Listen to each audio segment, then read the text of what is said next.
Mesdames, Messieurs, bienvenue à Cotonou au Bénin. Nous sommes bien sûr toujours dans le cadre de l'élection présidentielle.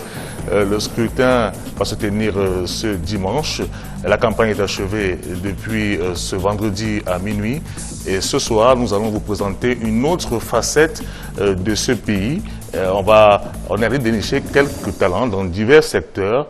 Et je suis avec mon collègue Franck Noudofina, qui va, Franck, nous présenter les invités qui sont présents ce soir. Franck, bienvenue. Merci Thierry. Déjà 4 invités sur ce plateau.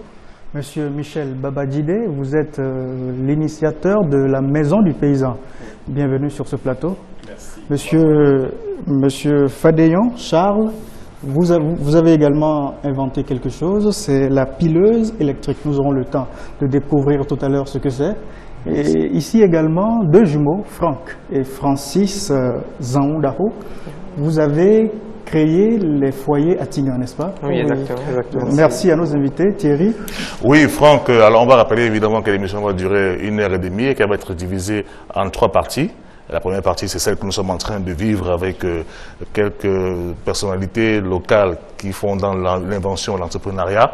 Et vous allez, Franck, présenter le premier sujet qu'on va voir ce soir. Exactement. Ils sont deux frères jumeaux. Ils ont mis en place ce qu'on appelle aujourd'hui les foyers Atigan. Atigan qui signifie en langue fon les arbres, ou plutôt l'arbre a été sauvé. Ils ont inventé Atigan justement qui aide aujourd'hui les citoyens béninois dans tout ce qui est préparation, à la cuisine et tout ça. Nous aurons le temps de découvrir justement ce que c'est que justement le foyer Atigan à travers le reportage que nous vous présentons, que justement vous propose Lefty ou non. Moi c'est Franck Zaoundaho. Je suis béninois, résident au Bénin, concepteur d'un foyer à énergie renouvelable nommé Atigan. Atigan pour dire arbre sauvé. Moi c'est Francis Zaoundaho, frère jumeau de Franck. Je suis également concepteur du foyer énergie renouvelable à Tingan. C'est un foyer que nous avions conçu ensemble et mûrir ensemble, quoi. Ça, c'est le foyer à énergie renouvelable à Tingan. Un foyer qui arrive à brûler les coques de noix de palme. Combustible qui entre-temps, n'était pas utilisable parce que les foyers existants ne pouvaient pas les brûler. Et donc, ça, c'est un type de foyer qui concilie 2 formes d'énergie. L'énergie solaire qui tourne un souffleur pour apporter l'oxygène nécessaire aux coques de noix de palme afin qu'ils puissent libérer leur pouvoir calorifique. Donc, le foyer est doté d'un moduleur qui nous permet de moduler l'intensité de la flamme. Donc, ça, là maintenant, le foyer est déjà allumé. Quand je mets sur le niveau 1, ça, c'est la plus grande puissance où vous allez bouillir 10 litres d'eau en un bref délai. Aujourd'hui, on fait une fabrication, je dirais, artisanale, où on attend de faire la collecte de commandes avant de passer commande pour des pièces entrant dans la fabrication du foyer. Donc, pour pouvoir rendre disponible le foyer Atigan aujourd'hui, il nous faut mettre en place une unité de production des foyers qui va fabriquer de façon un peu sériée les foyers. Et donc, une fois les foyers fabriqués, on pourra les distribuer, les diffuser pour qu'une grande partie de la population utilise le foyer et ça va permettre de réellement lutter contre la déforestation. Les petits foyers sont pour les ménages, naturellement. Les grands foyers, c'est pour les restaurateurs, ceux qui cuisinent beaucoup, les cantines scolaires et tout. Mais pour passer à une production industrielle des foyers, il y a des matières premières qu'on ne trouve pas sur place au Bénin, qu'il faille commander dans des usines pour avoir la quantité. Parce que pour commander dans les usines, il faut commander un certain nombre. Parce que c'est des pièces spécifiques. Ce n'est pas des pièces déjà qui sont sur le marché ou arriver en Chine, on peut trouver et acheter. Donc il faut faire des commandes spécialisées. C'est pour ça que le projet aujourd'hui a besoin d'un financement. Sinon, actuellement, on prend des commandes et on livre des foyers gagnants. Les foyers à Tingan ont été présentés pour la première fois au concours de la recherche scientifique, où on a reçu le premier prix. Et le foyer a été nommé Sacré Meilleure Innovation Technologique en 2013. Dans la même année, on a reçu le prix de l'Organisation mondiale de la propriété intellectuelle en tant que meilleur jeune inventeur.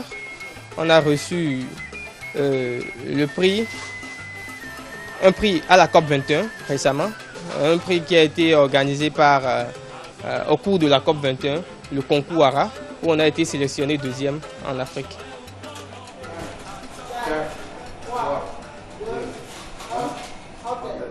Nous revenons sur ce plateau où nous recevons Franck et Francis Saoundaro. Dites-nous déjà, Franck Saoundaro, d'où vous est venue l'idée des foyers Atinga? L'idée des foyers Atinga, en réalité, ça n'a pas été un libre choix. C'est venu dans un contexte où l'humanité tout entière a été à la recherche de nouvelles formes d'énergie, c'est-à-dire d'énergie propre.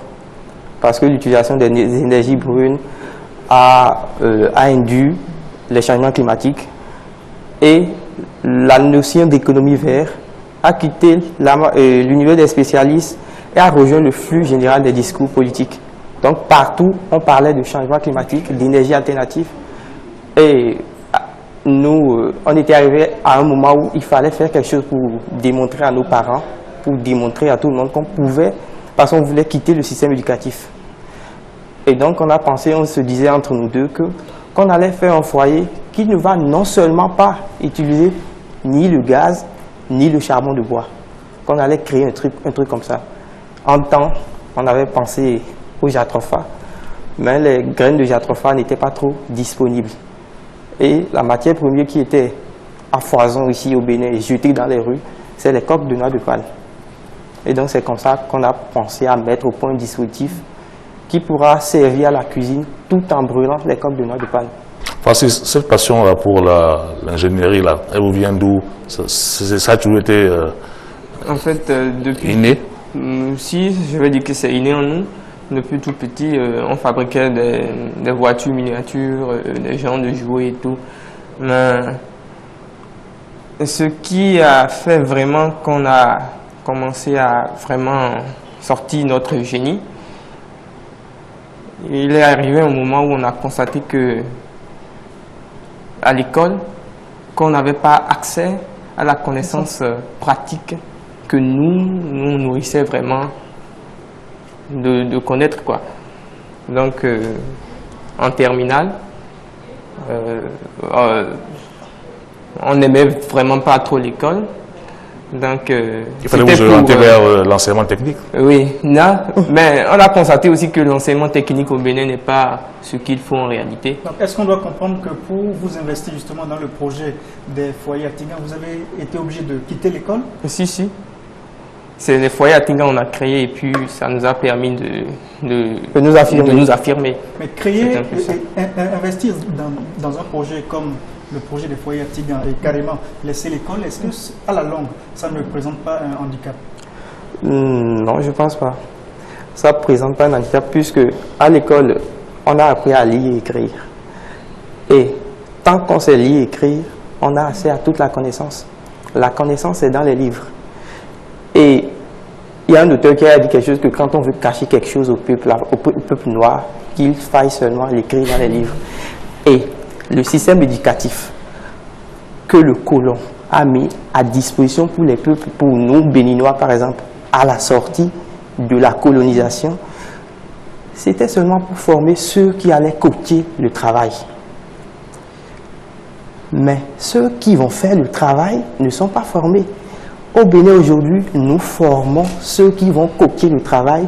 Mais comment on peut copier le travail sans avoir été travailleur soi-même? Monsieur Michel Babadjide, est-ce que ça suffit justement, avoir le génie, est-ce que ça suffit justement pour s'en sortir?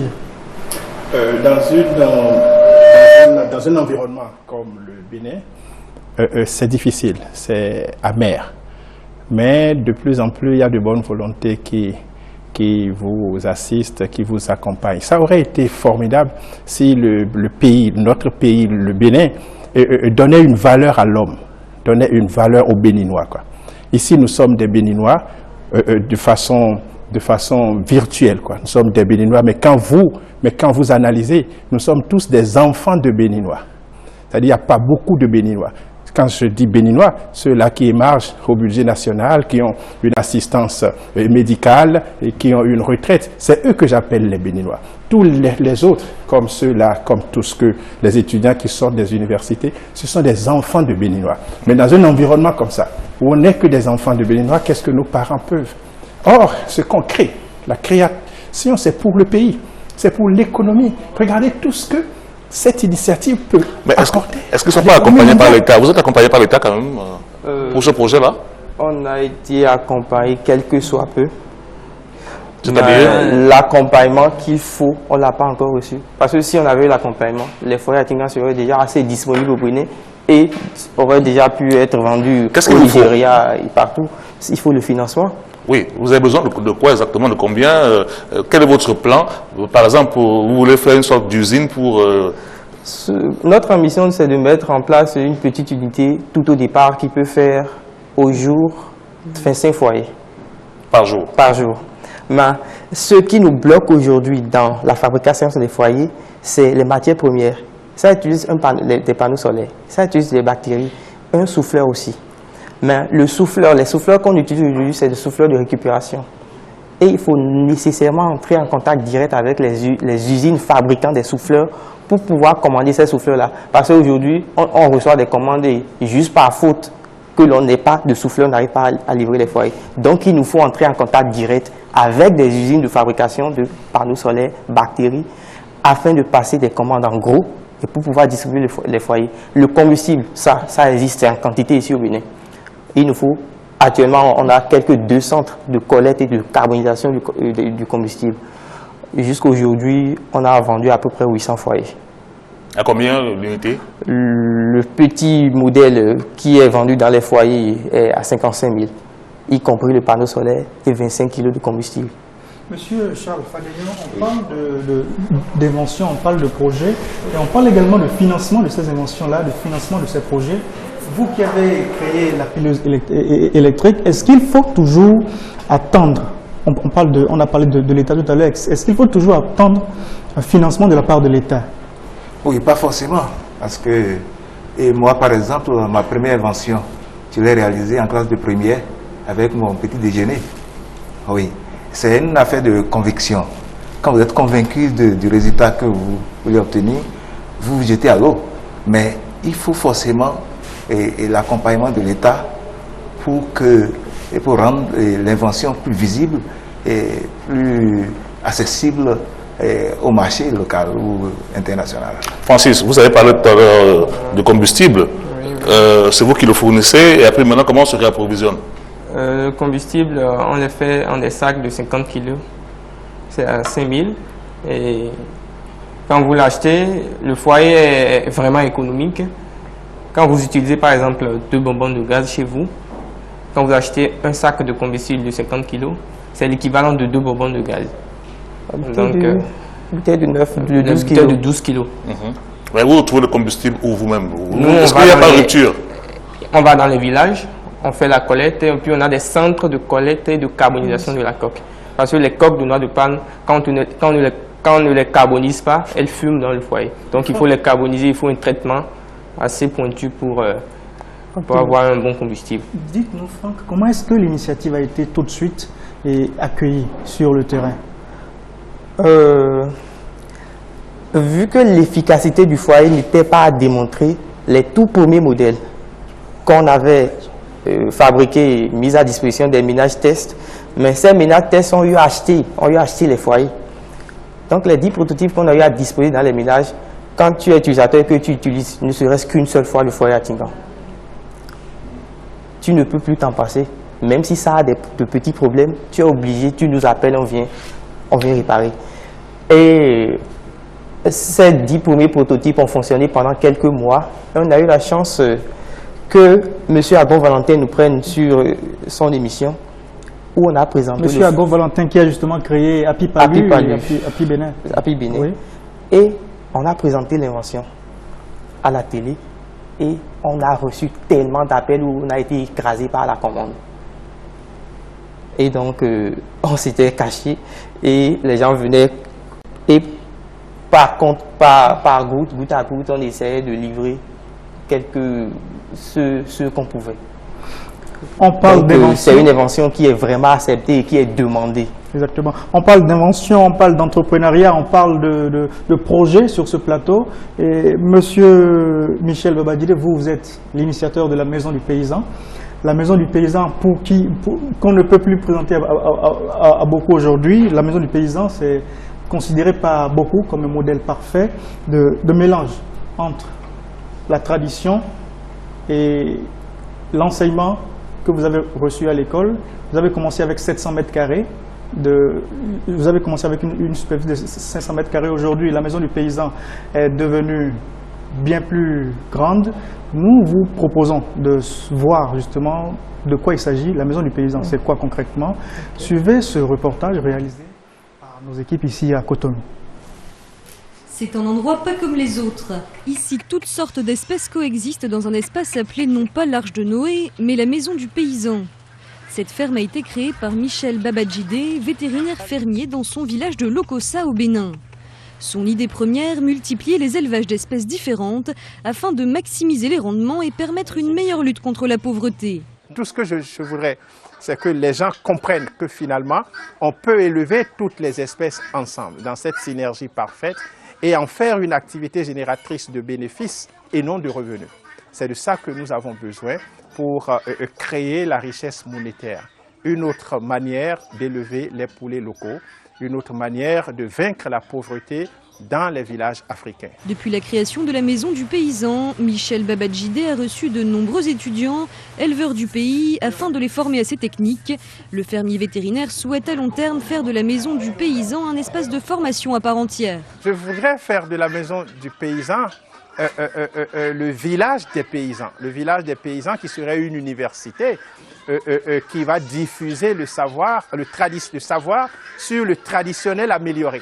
Pour porter le traditionnel à un niveau de rentabilité qui puisse être utilisé par les 90% des populations africaines. Le concept a déjà conquis les pays voisins. Un certain nombre de formations en partenariat avec la FAO a déjà été organisé au Cameroun, au Niger ou encore au Gabon. D'autres formations sont prévues sur tout le continent.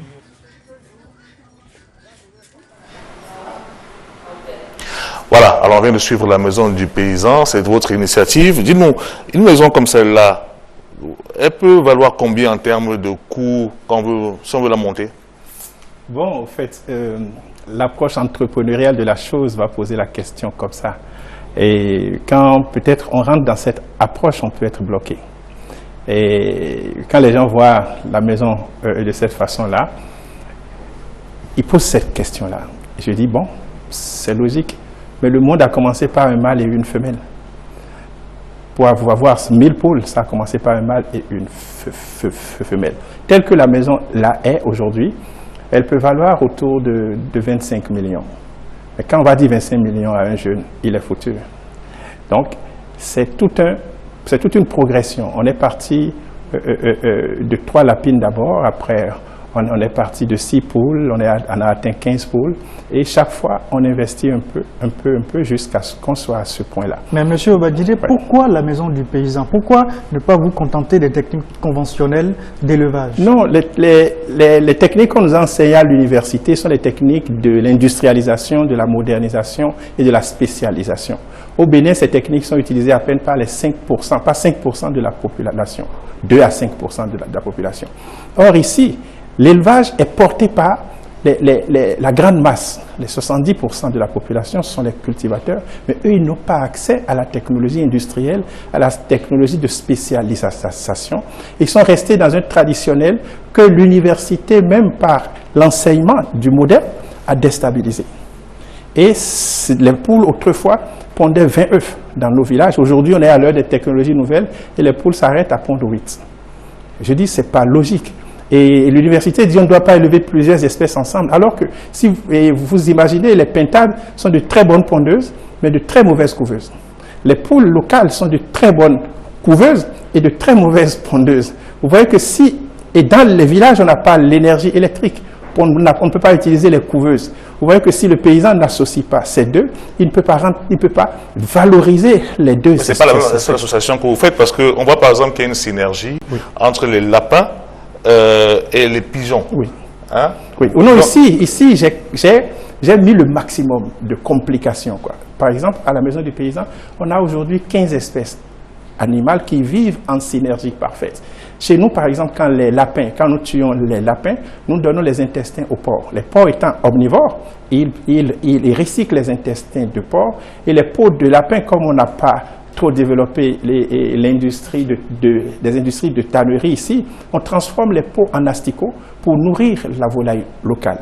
Vous voyez, quand les lapins gaspillent de la provende, c'est les poulets qui sont en dessous qui ramassent.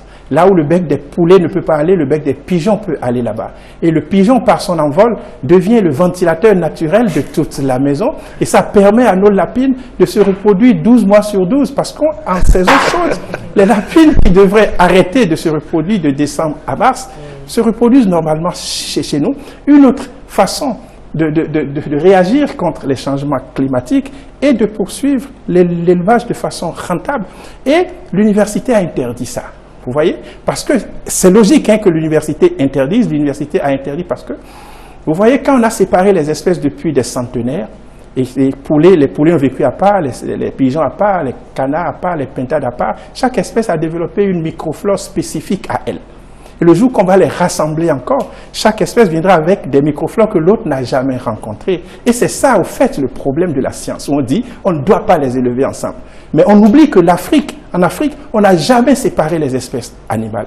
Ils ont toujours cohabité depuis l'origine des temps jusqu'à ce jour. Monsieur Charles Fadéo, vous avez entendu parler de cette initiative, la Maison du Paysan? Oui, j'en ai entendu parler. J'ai été sidéré par cette synergie entre plusieurs espèces. Et vraiment, je félicite l'initiateur. J'ai une question, Monsieur Babadjide. Oui. Est-ce que le fait de mettre ensemble plusieurs espèces animales comme ça, oui, est-ce que ça vous met à l'abri des petites maladies? Justement.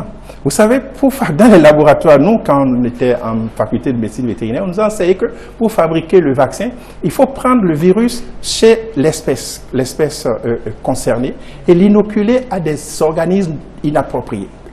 Et c'est dans plusieurs passages de virus dans l'organisme inapproprié, fait du virus un virus atténué qui devient un vaccin pour prémunir l'espèce concernée contre la maladie. Dans la Maison du Paysan, lorsque le microbe quitte l'organisme de la chèvre, ça tombe par terre, le poulet prend, ça circule, et la pintade prend, ça circule. Et finalement, ces microbes ressortent de façon atténuée pour vacciner les mêmes espèces. Donc on a de moins en moins de maladies. Est-ce que l'État reconnaît maintenant le travail que vous faites au niveau universitaire? Est-ce qu'on a vu cet exemple-là en se disant on va le disséminer à travers le pays? Oui. Non, au fait, ça a été difficile, une lutte entre les cadres, une lutte d'idées, une lutte d'école, mais tout ça a fini par la validation du concept par l'Institut national des recherches agricoles du Bénin. C'était le 12 février 2012. C'était le 12 février 2012. Et l'Institut a validé le concept. Et depuis, on a quitté l'opposition scientifique pour la mouvance scientifique. Et de mieux en mieux, on essaye de diffuser ça. Mais ça continue dans les universités d'enseigner qu'on n'élève pas plus. Est-ce que vous formez, vous, à votre niveau, vous formez des jeunes? Ah oui, la Maison du Paysan est en train de devenir un centre très adulé par les parents de déscolariser, par les étudiants qui ont fini leur cycle. Actuellement, nous avons près de 15 apprenants dans notre centre. On est en train de quitter même la Maison du Paysan pour le village des paysans qui serait 5 à 10 maisons comme ça sur une surface plus étendue. On a déjà créé la première maison dans ce village-là, dans ce village de paysans. Et toujours à Lokossa, qui est 2 hectares, où on va faire, là, la première maison, par exemple, et contient des poulets, des pintades, des dindons et une bananeraie avec des silures que nous élevons dans des bâches à l'intérieur de la bananeraie. Et je crois que bon, les images seront vues par les téléspectateurs. Franck Zandaro, vous pensez que la richesse, elle peut venir du village, la richesse? La richesse, elle doit venir du village. Souvent on dit que si un pays doit se développer, que c'est par la culture. Et souvent, les gens au Bénin ont souvent l'habitude de penser que quand on parle de culture, on se tourne tout de suite vers la danse, vers les masques et tout ça. Mais la culture, c'est tout ce que nous mangeons, tout ce qui nous est propre. Par exemple, nous, on prend toujours du pain ici au Bénin, mais le blé, le pain, c'est de la culture française. Et le blé, derrière le blé, c'est toute une industrie. Tout à fait. Et si notre pays doit se développer, il faudrait qu'on arrive à faire consommer notre culture aux autres. Si par exemple, notre affinité, qui est la moutarde béninoise, oui. par exemple, si on arrive à faire consommer notre affinité, par exemple, chinois, c'est un grand marché. Et le développement, ça vient du village. C'est ça qu'on disait la dernière fois ici. C'est-à-dire qu'il faut qu'on se fixe des objectifs commerciaux, des objectifs économiques pour nos pays, quoi. Pour dire, mais qu'est-ce qu'on veut faire comment, quelle viande de mouton on veut manger au Bénin et combien de moutons on veut exporter vers les autres pays. Si les programmes d'agriculture comment on appelle, se déclinent de cette façon-là, le Bénin va se développer. Mais le projet de la maison du paysan, ce n'est plus un projet. La maison du paysan telle qu'il est présentée, telle qu'elle est présentée justement, est-ce qu'elle peut vraiment permettre d'exporter du poulet, d'exporter des lapins, d'exporter de la viande? Écoutez, dans les pays industriels, tout le monde est dans les usines, quoi. C'est-à-dire 50% de la population se retrouve dans les usines et c'est peut-être 15 ou 20% qui produisent pour eux. Ici, on a les 70% au village. Ils sont des analphabètes, de petits producteurs, mais qui produisent mal avec le traditionnel. Je dis, cette maison de paysans, je dis, si chaque paysan pouvait avoir une maison comme ça, on aurait atteint l'autosuffisance alimentaire pour chacun et pour tous. Et on aurait vendu le surplus d'une bonne viande vers les autres pays. Mais pour finir, quelle quantité de viande, je ne dirais pas quelle quantité de viande, combien de poulets, combien de moutons, combien de porcs élevez-vous aujourd'hui dans votre maison de paysans? Aujourd'hui, nous commercialisons sur 60 lapins de mer, nous vendons 1500 1800 lapins par an.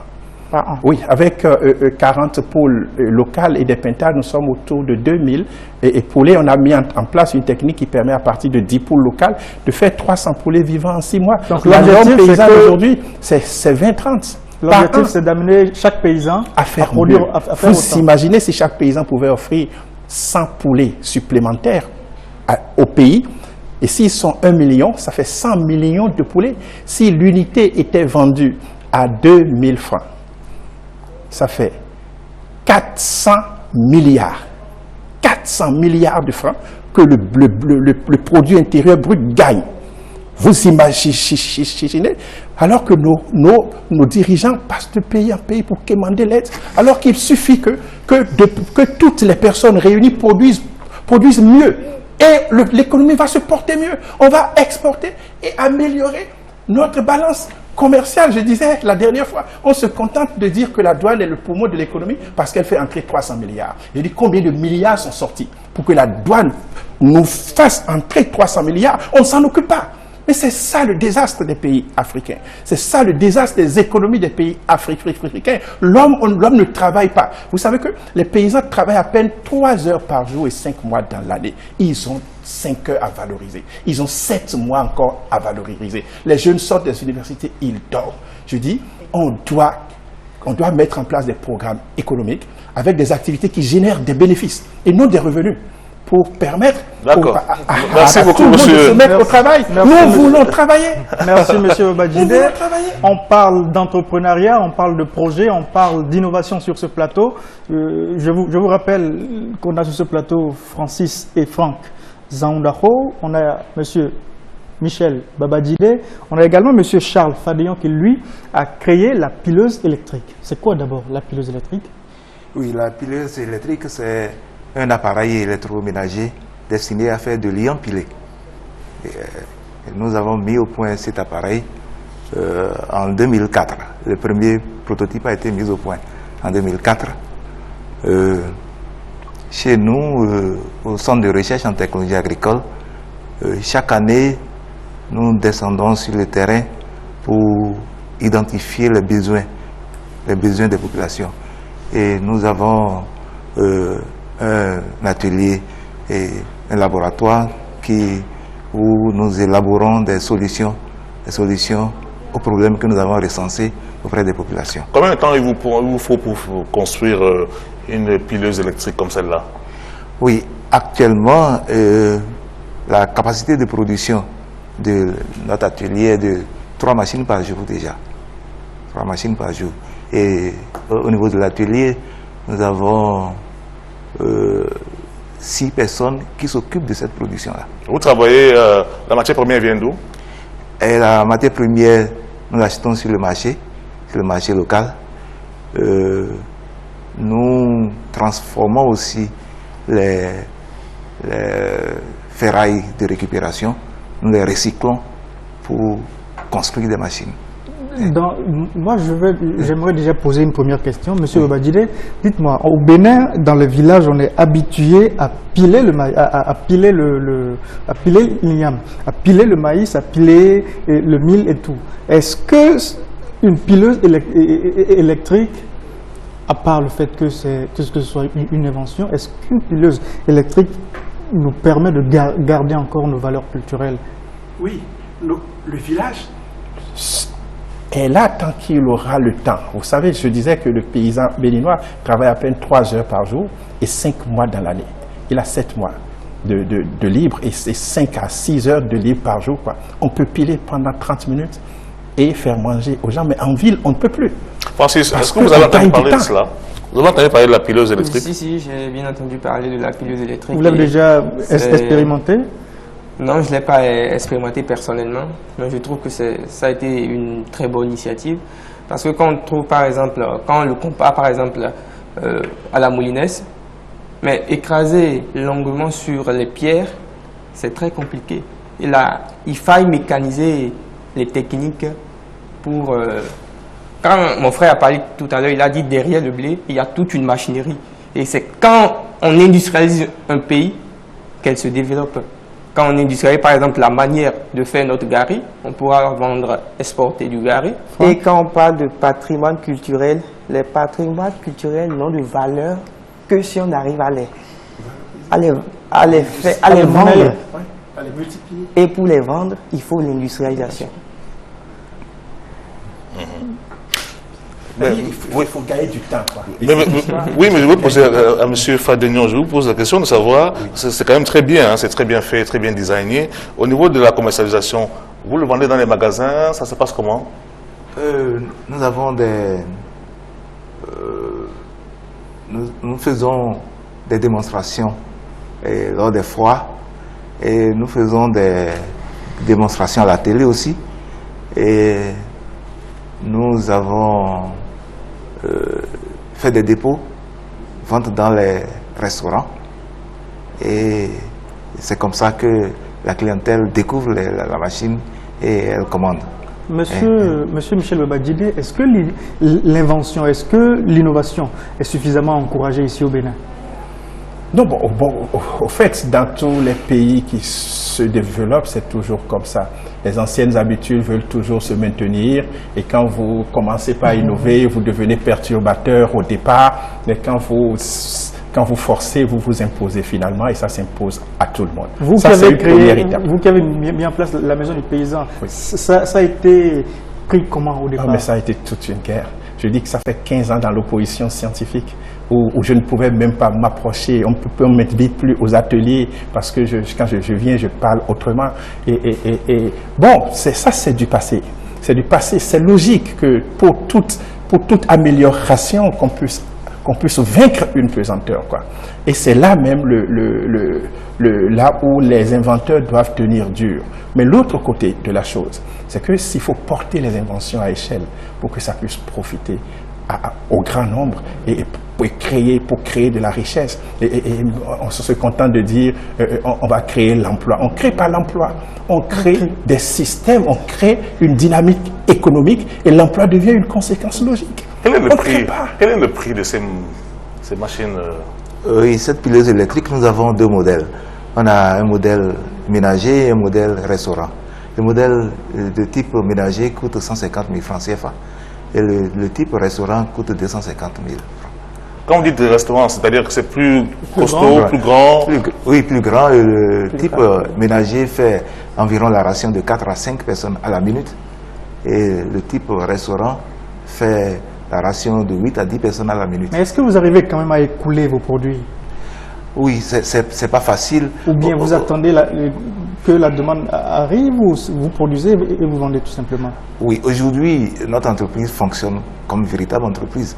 Nous prenons du risque, c'est-à-dire nous préfinançons la production et nous faisons de la publicité pour accrocher la clientèle. Nous n'attendons pas les commandes forcément, mais c'est pas facile à obtenir. Est-ce que vous avez reçu de l'aide de l'État? Est-ce que les banques vous suivent aussi? Non, parce que ici, la banque est souvent réticente à l'innovation parce qu'elle ne sait pas ce que ça va devenir. Et nous sommes obligés de financer nos inventions et la production nous-mêmes.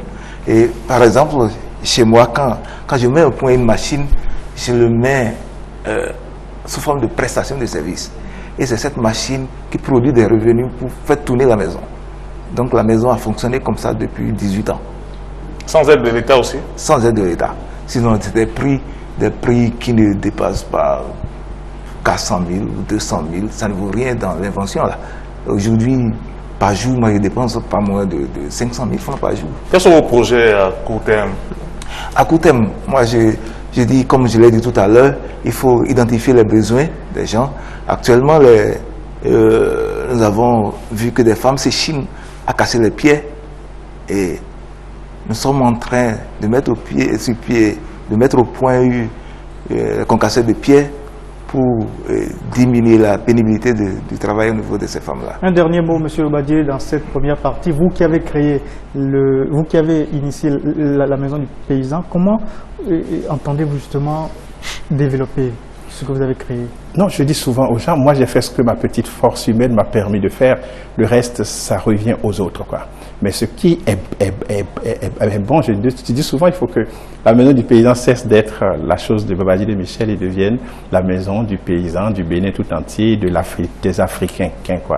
Et ce qui est souhaitable, c'est que les gens, il est vrai que maintenant la GIZ a commencé par vouloir porter le truc dans certains villages à travers un projet. Et j'ai aussi eu un appui d'un groupe mondial qu'on appelle Ashoka, qui m'a donné une bourse, qui m'a offert une bourse pour que je puisse travailler dans mon domaine. Vous voyez, une bourse pour 3 ans dans mon domaine. Mais ils sont de l'autre côté du pays, quoi. Il faut que nous, maintenant, nous puissions faire. Merci beaucoup, monsieur Michel Babadide. Je rappelle que vous êtes l'initiateur de la maison du paysan. On va remercier aussi, bien sûr, monsieur Charles Fadegnon, concepteur de la pileuse électrique, et Franck et Francis Zahoundaro. C'est comme ça, hein? Zahoundaro. Voilà, concepteur des foyers à Tigan. Ce sont ces foyers-là, justement, qui préservent la nature et l'environnement. Merci beaucoup. C'est la fin de cette première séquence. Franck, on va se retrouver dans quelques minutes. À quelques minutes.